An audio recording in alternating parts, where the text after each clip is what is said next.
Ayan, welcome back again guys sa aking munting channel, Jun Pinas, para sa Pilipinas at para sa Pilipino. Umpisa na po natin, komentuhan at reaksyonan po natin itong videos ni Atty. Rospicio. Play! Galit ka ba? Galit ka ata eh!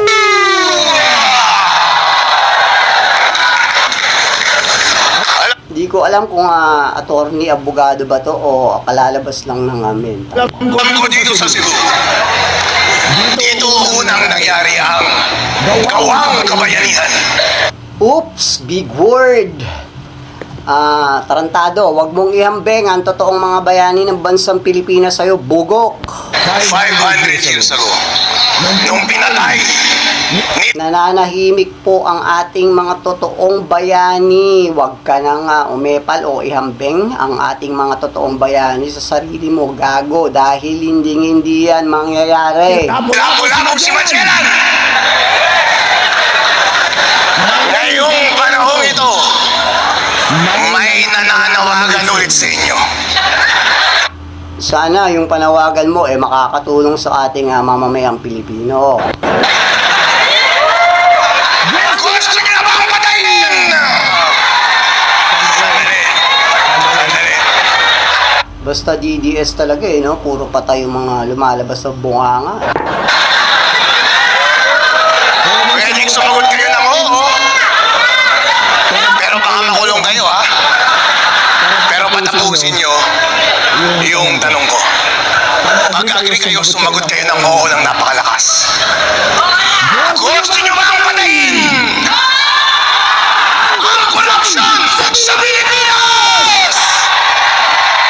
Tarantado, kung gusto mong patayin ang korupsyon sa Pilipinas, unahin mo yung amo mo na mai-impeach na at lumabas na ang napakaraming ebidensya. Puro kayo hearsay. Wala naman kayong mailabas na ebidensya tungkol dyan sa mga pinagsasabi mong nagkukorap o kumukorap sa ating pondo ng bayan. Pero itong amo mo ay napakadami ng ebidensya na lumabas mismo. Alright, one case avoided. Pero alam nyo na kung sino yan. Sino ba ang una ng korupsyon? Sino pa? Kundi yung nagbabayad sa'yo, gago. Alright. Tanungin ko lang bakit ba nandiyan ka sa Visayas? Vice Mayor ka sa Luzon Anong ginagawa mo dyan? Tanong lang.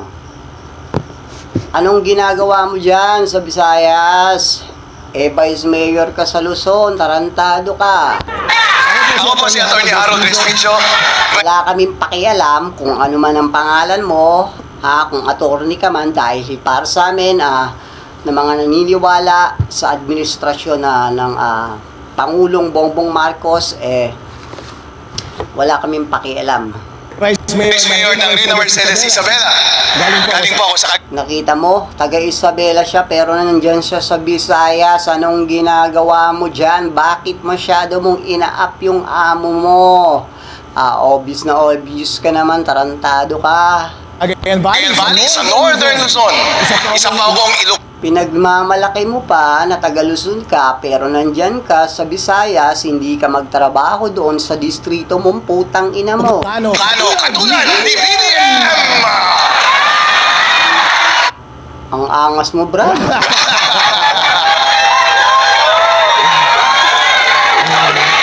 Pero hindi naman tatakbo si BBM sa 2028.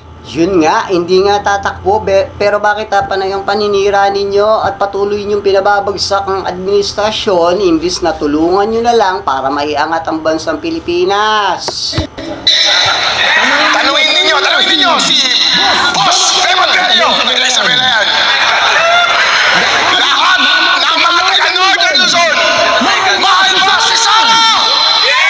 Hindi, kasi ako taga Northern Luzon ako, pero hindi ko naman mahal yung mahal mo, tarantado.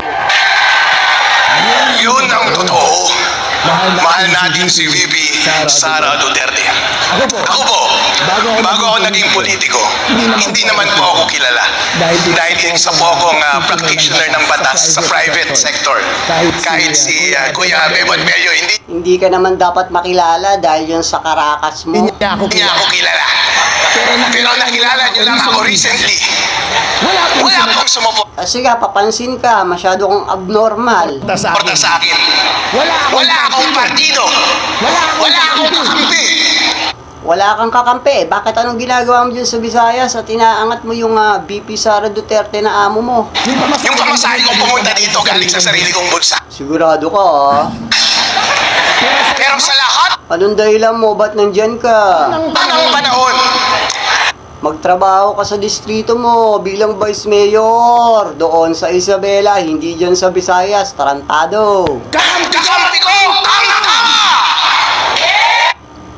Ang tanong, nasa tama ka ba o may tama ka?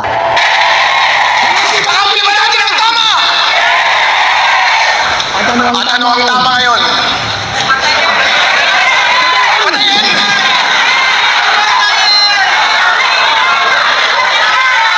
Tignan mo nga yung mga lumalabas dyan sa bibig mo. Puro violence, ha? Kayo namang mga nandyan, tuwan-tuwa pa kayo na kahit pagpatay na yung pinag-uusapan, wala ba kayong mga pamilya o mga anak? Kapag napanood ito, gayahin. Ang tama ay i-preserba natin ang demokrasya ng ating bansa. Tama po ba? Ang ibig sabihin po ng democracy ay ang taong bayan at ang mamimili direkta ng taong mamumuno sa kanila. Tama po? Yun nga, hayaan nyo ang taong bayan ang pumili kung sino ang iluluklok nila. Kaya, hayaan ninyo tumakbo yung investigasyon sa impeachment ng amo mo. Sino ang gusto ng taong bayan? Si Sara ba? Bakit pinipigil ninyo? Anong dahilan? Ha? Dahil ba may tinatago kayo at ayaw nyong mabunyag? Hindi. Talo nga sa survey ang amo mo Ha?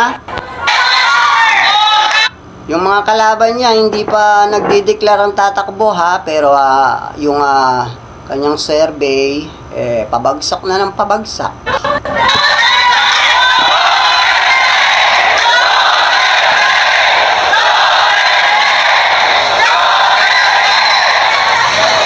Pero itong mga taga House of Representatives, mga mukhang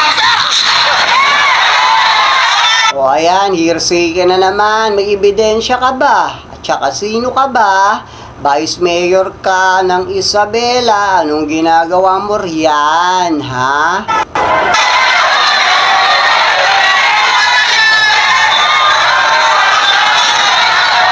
Kaya kayong mga congressman, nakalis na ang pangalan nyo, bawal kayong bumaliktad sa 2028 ha?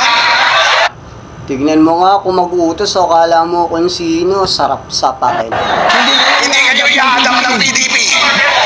Ano naman, bagsak na kayo sa survey. Wala na kaming pakialam sa mga pinagsasabi mo at lalo yung mga kongresista. Matatalo kayong lahat. Kaya ito po, ayaw nilang patakbuhin si VP Sara Duterte. Bugok pala to Meron bang pumipigil na patakbuhin o tumakbo yung vice presidente mo? Ha? Meron ka ba ebidensya? O hearsay na naman?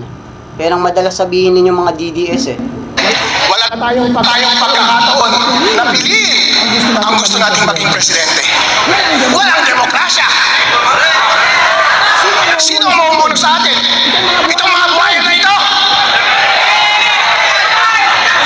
Gusto niyo bang mamunuan ng mga buhay at kurap?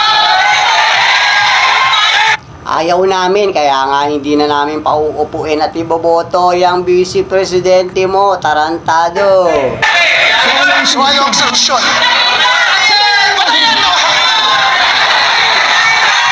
Tama ba yung pinagsasabi mo? Patayin. O, dapat nga dyan sa mga sinasabi mo, nakukulong ka na Tapos sinasabi nyo na meron na tayong martial law. Ha?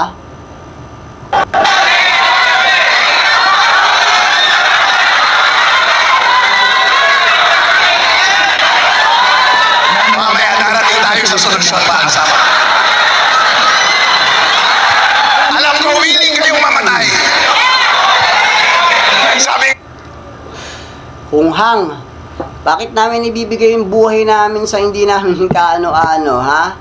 Bugok pala to kahit yung mga nandyan, ha?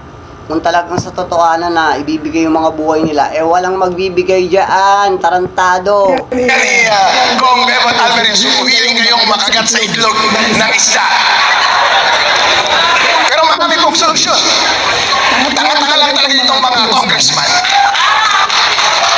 Kasi kahit patuloy yung impeachment trial sa Senate at in the worst case ay malapit nang matapos, maraming magagaling na abogado dito. Pwedeng mag-resign Yon, ang daming mga magagaling na abogado ng BP Sara Duterte na sinasabi mo, pero may umatin ba doon sa impeachment hearing niya doon sa sa Congress? Wala naman, di ba, kahit isa. Lahat ng hearing na ginawa sa sa Kongreso, wala siyang inatinan kahit isa, kahit yung mga abogado niya. Dahil dahil masusunog kayo at maiipit kayo sa mga ebidensya na lumalabas. Bugok. BP Sara, di ba?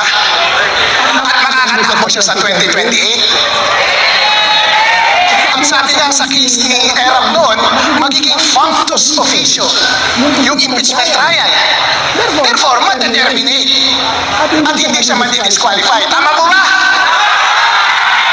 Happy tayo! Bugok ka, ha? Pinatutunayan mo lamang yan sa sinasabi mong pag-resign, guilty ang si BP Sara Duterte na amo mo.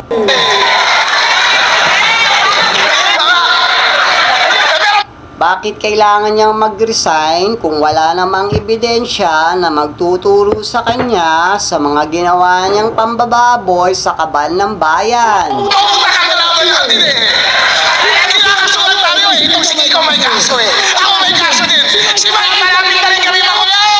Paano hindi kayo kakasuhan, ha?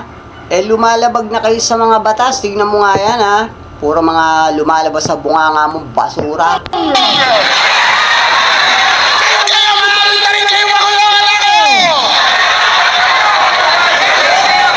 Pero dyan mo nag-uumpisa yan. Baka makutak itong mga ito. Baka ituloy pa rin talaga nilang hindi matakbuhin si BP Sara. Posible, hindi po ba? Pero posible ba ang patayin? Ito ang tanong na seryoso. Kapag hindi na gumagana ang foundational principle ng ating konstitusyon na demokrasya, ano ang sagot?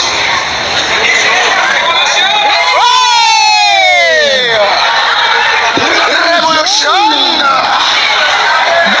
Bahala ka sa buhay mo. Walain natin ang konstitusyon, di ba? So, hiling ba kayong mag-revolution? Kami hindi. Hiling ba kayong mamatay? Ba hindi, bugo ka ba? Ha? Bakit namin bibigay yung buhay namin dyan sa hindi naman namin kaano-ano at kilala? Tarantado ka ba? Ha? Sige, sumagot kayo ngayon ng napakalakas. Iparinig ninyo sa Malacanang. Kung sakasakali! Bakit sa Malacanang nyo dapat iparinig? Dapat sa taong bayan, di ba? Kasi ang taong bayan ang mag-uupo at magdesisyon kung sino ang iupo nila sa darating na eleksyon. Tarantado. Mga tawagin ulit kayo! Ng kabayanihan! Sasagot ko ba kayo? Duterte! Whew! Yan, well, anyway guys, pakikomento po yung mga komento dyan sa comment section. Maraming salamat po guys. God bless po.